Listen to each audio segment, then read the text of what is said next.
all those super cool ultralight bug out bags. Because of course you can live in any condition with 20 pounds on your back. What is the main problem with all the bug out bag loadouts I see? Now, the weather should probably give it away. Nobody wants to talk about bugging out in the winter. I guess it's not sexy enough. They can't get their loadouts light enough. Maybe they don't have winter camping gear. A lot of people don't like to camp in the winter. I love it, man. You go to tarp on the ground.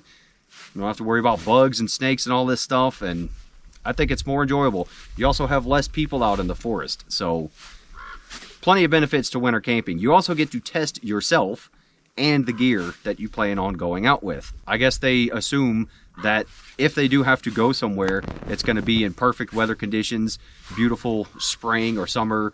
I see people missing water and food.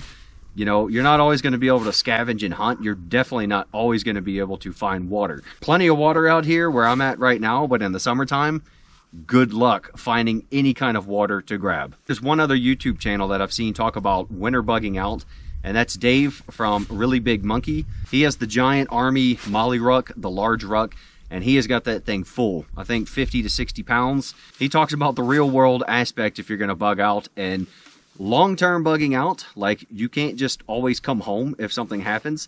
And this is not like a Red Dawn situation. There's catastrophic disasters that happen every single year that affect millions of people. Okay, so earthquake, tornadoes, wildfires. Sometimes you have to leave home and you don't know when you get to come back. If we're going from disasters to full-on Red Dawn style, either way you're going to be stuck out there for an extended period.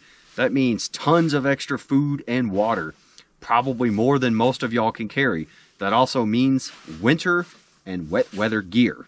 What are you going to do with your 20-pound ultralight bug out gear with just a water filter and purification tablets? You don't have any freaking water around you.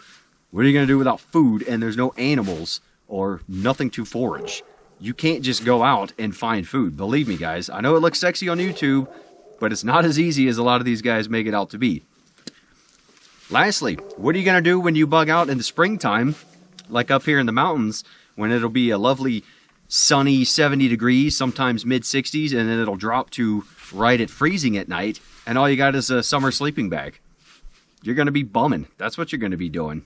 So if we're talking about loadouts or setups or gear or anything you're going to take out to do in any kind of environment or situation, there is a easy, dummy-proof acronym that us grunts learn to love. Everything you do, everything you're planning for, METT-TC. You can apply that all across the board. That stands for mission, enemy, troops, which would be you, time, considerations, terrain, and then the C is usually civilians on the battlefield. But hey, if we're talking about bugging out, the civilians would be all the other people you might have to deal with. The enemy could also be the other people you're going to deal with. So you can apply that acronym all across the board and basically anything and everything you're planning for, whether it's camping, survival, bushcraft, all that stuff, even daily life. I like to think about things and METT-TC it, as we say, and make sure I'm good to go all across the board.